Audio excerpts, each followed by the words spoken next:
아이고, 피디님 안녕하세요. 안녕하십니까. 민석 씨 없이 진행하려면 너무 불안한데 피디님 오늘은 주제가 뭔가요? 최근에 언론을 뜨겁게 다루게 했던 동탄 화장실 사건. 내용을 잠깐 살펴보면 아파트에 관리사무소 같은 곳이 있으면 옆에 화장실이 있는 경우들이 있잖아요. 그 화장실에 어떤 50대 여성이 화장실을 이용했었나 봐요. 그랬더니 이 여성이 어떤 남성이 용변 보는 모습을 훔쳐보고 성행위를 했다. 이 내용이 결국은 무혐의로 종결이 됐다고 하더라고요. 무혐의 종결된 이유는 뭐냐면 신고한 50대 아줌마가 내가 허위 신고했다. 근데 여기서 이제 이슈는 뭐냐면 이 과정에서 수사기관들이 그럴 수가 있느냐. 이 사건 담당했던 경찰관들께서 가해자로 특정된 사람한테 반말투로 얘기하기도 하고 함부로 대하기도 하고 약간 모욕감이 드는 방식으로 수사를 했었다. 그러고 나서 이제 결국 무혐의로 끝났는데 그 허위 신고로 가해자로 특정된 사람, 이 사람 입장에서는 그동안 정말로 스트레스를 많이 받았었고 그리고 너무 모욕감 받고 불안하고 초조하고 화도 나고 그랬는데 이런 거에 대해서 전혀 사과도 받지 않고 그냥 끝났다. 이게 말이 되냐? 자, 피디님 어떻게 생각하세요? 이 사건에 대해서. 만약에 이 무고의 피해자가 유튜브에 이렇게 녹취 파일을 올리지 않았다면 네. 이렇게 공론화가 되지 않았다면 진짜 피해자 진술만으로 그냥 멀쩡한 군대 전역한 남성분이 범죄자가 될 수도 있는 상황이었잖아요. 네, 맞아요. 진짜 이게 가능한 일인가? 피해자 진술만으로 범죄자가 될 수도 있겠는가? 네. 요거가 좀 사실 좀 많이 놀랐습니다. 요즘 약간 여자를 어떻게 믿냐? 라는 얘기서부터 시작해서 여자들이 뒤통수 때린다, 여성을 되게 혐오하면서 막 이런 정서가 좀 있는 것 같고 이게 극단으로 치닫는 게 성범죄입니다. 성범죄에서 이제 남성들이 하는 얘기들이 제일 대표적인 게 이거예요. 아니 여자 말만 믿고 왜 나를 범죄자로 모냐라는 거죠. 그리고 이게 대법원의 판결이라든가 우리 법원이 취하고 있는 성범죄 사건에서의 태도 이런 걸 보면 뭐 사실 여자 말을 더 믿어줘요. 사실 여자 말을 더 믿어주고 더 정확히 얘기하면 여자 말을 믿어준다라기보다는 피해를 주장하는 사람의 말을 기본적으로 믿어주려고 합니다. 이게 이렇게 저울이 있다고 하면 가해자가 하는 말이 있고 피해자가 하는 말이 있으면 이거를 완전히 대등하게 두고선 어느 쪽이 맞는지를 살펴봐야지 라고 하는 게 기본적인 법의 이상이기는 한데 그러면 이게 서로 말이 팽팽하면 판단을 해야 되잖아. 어느 쪽으로 기울여야 될까? 그럴 때 피해자가 말하는 쪽으로 조금 더 기울인다라는 게 대법원의 태도예요. 이유는 뭐냐면 피해자가 아무 이유도 없이 사람을 형사처벌하려고 들겠느냐. 형사처벌을 하려고 들려면 무고를 할 만한 특별한 사정이 있어야 될 거다. 근데 무고를 할 만한 특별한 사정도 없고 자기가 무고죄로 처벌될 위험을 감수하면서 굳이 다른 사람을 형사처벌하려고 든다고? 기본적으로 그런 일은 없을 거야. 대법원도 그런 관점에서 판단을 해요. 그러면서 뭘 보냐면 피해자 진술이 일관되고 구체성이 있고 당시에 앞뒤 상황에 부합한다고 하면 그럼 피해자 진술을 함부로 배척해서는 안 된다 라고 판결합니다.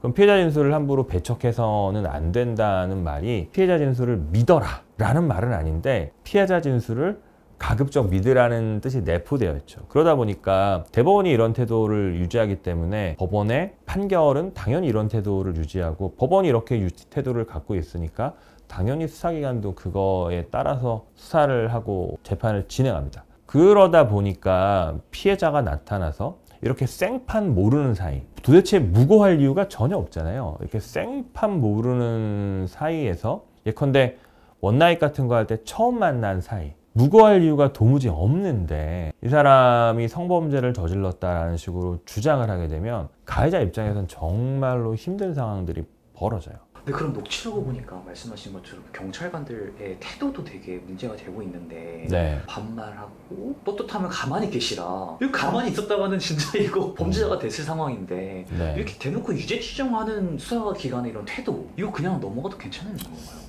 솔직히 얘기하면 적절하진 않아요. 기본적으로 무죄 추정을 하는 거기 때문에 함부로 가해자로 지목된 사람을 가해자처럼 취급하는 거는 적절하진 않습니다. 그런데 충분히 가해자로 의심할 만한 정황이 있으면 추궁하는 게 수사기관의 임무예요. 정당하게 추궁하는 건 괜찮습니다. 그렇지만 뭐 반말을 한다든가 인격적으로 모독한다든가 이런 건 안 되는 거죠.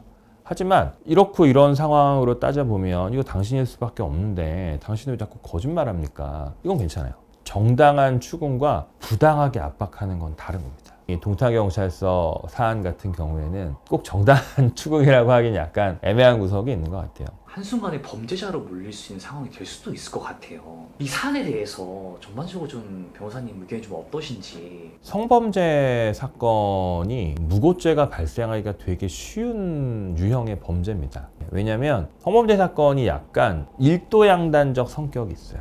그러니까 합의하에 성관계한 거야? 합의 없이 한 거야?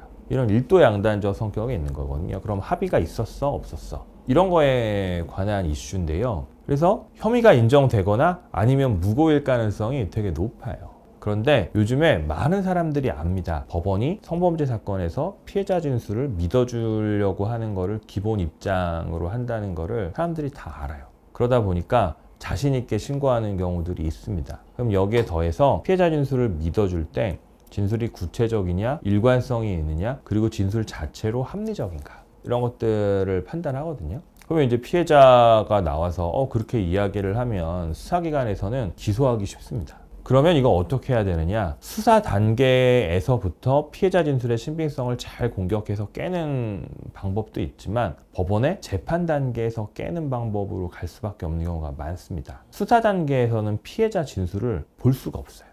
왜냐하면 피해자가 뭐라고 말하는지는 일종의 수사 기밀 같은 거예요. 피해자 진술에 대략적인 이야기를 하고 그거에 대해서 반박해봐라라는 말은 할 수 있지만 피해자 진술 전체를 다 공개해주진 않거든요. 근데 재판 단계로 가면 피해자 진술을 전부 다 볼 수 있어요. 그러면 그때 피해자 진술 전체를 보면서 이 부분은 말이 안 되고 이 부분은 거짓말이고 이거는 구도상 어떻고 이런 거를 공격할 수가 있는 거거든요. 성범죄 사건에서 물론 제일 좋은 거는 수사 단계에서 벗어나는 거예요. 지금 이 화성경찰서 사건처럼. 근데 그래도 기소가 되는 경우에 재판 단계에서 피해자 진술을 진짜 열심히 분석해서 법정에서 이걸 뒤집어야 돼요.